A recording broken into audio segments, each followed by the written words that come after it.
नमस्कार दोस्तों, स्वागत है आपका हमारे चैनल ज्ञान लो में। आज हम बात करेंगे force on A charged particle moving in a magnetic field. यानी कि एक चार्ज पार्टिकल पे क्या फोर्स एक्ट करती है, किस किस चीज़ पे डिपेंड करती है जब एक चार्ज मूव करता है एक मैग्नेटिक फील्ड में। तो पहले हम कुछ मैग्नेटिक फील्ड की लाइंस ले लेते हैं। मान लीजिए इस तरह से आप कुछ लाइंस ले लीजिए मैग्नेटिक फील्ड की। इस डायरेक्शन में जो है मैग्नेटिक फील्ड है आपका, इस तरह से हम मान लेते हैं।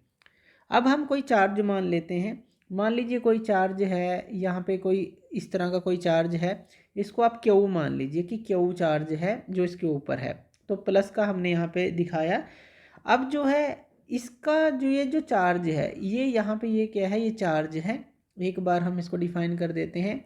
और ये जो एरोज दिखाए हैं ये हमने दिखाया है, ये क्या है हमारा, ये मैग्नेटिक फील्ड है हमारा। तो ये चार्ज हो गया और ये मैग्नेटिक फील्ड हो गया। अब हमें फोर्स निकालनी है इसी चार्ज पार्टिकल के ऊपर जब ये मैग्नेटिक फील्ड में रहेगा। तो किस किस पे ये डिपेंड करेगी जो फोर्स है, तो वो हमें दिखाना है। अब देखिए सीधा सा आप इसको याद कर सकते हैं, जो क्यू वी बी और थीटा, इन चार चीज़ों पर ये फोर्स डिपेंड करती है। किस तरह से डिपेंड करती है, जो इस चार्ज पार्टिकल पर लगेगी। अगर क्या है, अगर पहले हम बात कर लें क्यू की, यानी कि जितना ज़्यादा चार्ज होगा पार्टिकल के ऊपर, पहली बात कर लेते हैं क्यू की, अगर ये मोर होगा यानी कि ज़्यादा होगा, उतनी ही जो फोर्स होगी वो भी हमारी ज़्यादा होगी। तो जितना ज़्यादा चार्ज होगा पार्टिकल के ऊपर, तो फोर्स जो एक्ट करेगी उसके ऊपर वो भी ज़्यादा होगी। और जितना ये कम होगा चार्ज, उतनी ही कम फोर्स एक्ट करेगी। तो आप यहाँ पे पहला तो लिख सकते हैं कि F जो है डायरेक्टली प्रोपोर्शनल क्यू के है। जितना ज़्यादा चार्ज उतनी ही फोर्स उसके ऊपर एक्ट करेगी। दूसरा v की बात कर लेते हैं, यानी कि वेलोसिटी की। अब अगर ये मूव करे, मान लीजिए किसी भी डायरेक्शन में, इस डायरेक्शन में मूव करे या इस डायरेक्शन में मूव करे विद वेलोसिटी v, कोई भी आप डायरेक्शन मान लीजिए। तो अगर ये मूव करता है तो जितनी तेज़ी से ये मूव करेगा, यानी कि जितनी फास्टली ये मूव करेगा, उतनी ही ज़्यादा जो फोर्स है वो एक्ट करेगी इसके ऊपर। यानी कि जो फोर्स है वो v के भी डायरेक्टली प्रोपोर्शनल है।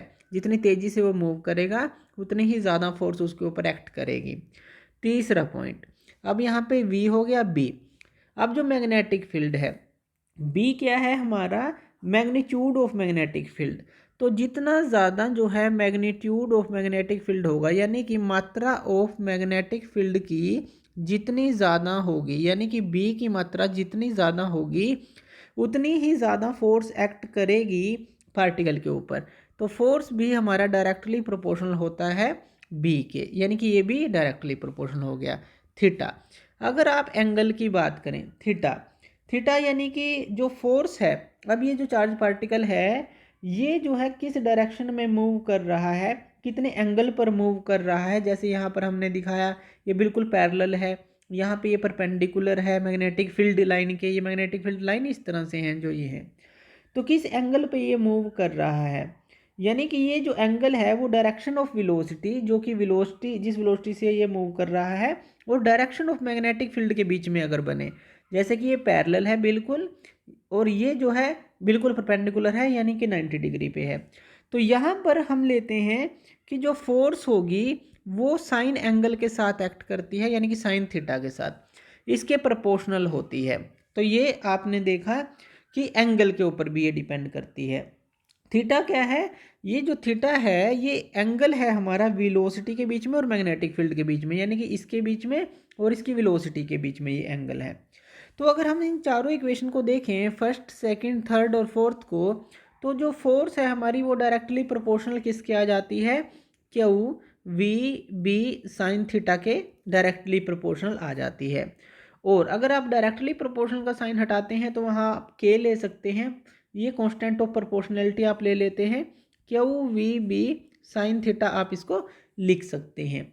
अगर आप के की वैल्यू को 1 पुट करते हैं, मान लीजिए के की वैल्यू को आपने 1 पुट कर दिया, तो ये आपके पास क्या आ जाता है, F equal to Q V B sine theta, ये वैल्यू आपके पास आ जाती है फोर्स की। अब इसको जो है, इस फोर्स को हम लोरेंट्ज़ फोर्स भी बोलते हैं। तो इसका जो दूसरा नाम है तो वो भी आपको याद रखना है, इसका जो दूसरा नाम है लोरेंट्ज़ फोर्स आप इसको बोलेंगे। तो इसके नाम से भी आप इसको सोल्व कर सकते हैं इस फॉर्मूले को। अब देखिए जो पार्टिकल है यहाँ पे जो ये चार्ज पार्टिकल है, अगर ये परपेंडिकुलर मूव करता है, जैसे इस डायरेक्शन में नहीं इस डायरेक्शन में मूव करता है, तो थीटा कितना हो जाएगा यहाँ पे, वो हो जाएगा हमारा 90 डिग्री। क्यों? क्योंकि ये इस डायरेक्शन में है मैग्नेटिक फील्ड, जो मैग्नेटिक फील्ड है, और वेलोसिटी जो है इस डायरेक्शन में है। इन दोनों के बीच में एंगल कितना हो गया? 90 डिग्री। तो ये थीटा तो इन्हीं दोनों के बीच का एंगल है, तो ये 90 डिग्री हो जाएगा। और साइन 90 डिग्री क्या होता है हमारा? ये 1 के बराबर होता है। तो अगर परपेंडिकुलर मूव करता है चार्ज, तो फोर्स की वैल्यू हमारे पास क्या आ जाती है? क्यू वी बी आ जाती है। तो ये वैल्यू आप ले सकते हैं अगर परपेंडिकुलर मूव करता है चार्ज, ये ध्यान रखना है इसके अंदर। तो ये हमारा होता है कि जो फोर्स है चार्ज पार्टिकल पे जो मूव कर रहा है मैग्नेटिक फील्ड के अंदर, तो वो क्या एक्ट करती है, उसका फॉर्मूला क्या बनता है। तो थैंक यू वीडियो देखने के लिए, और इसी तरह की वीडियोज़ के लिए आप हमारे चैनल ज्ञान लो पे हमें सब्सक्राइब कर सकते हैं। धन्यवाद।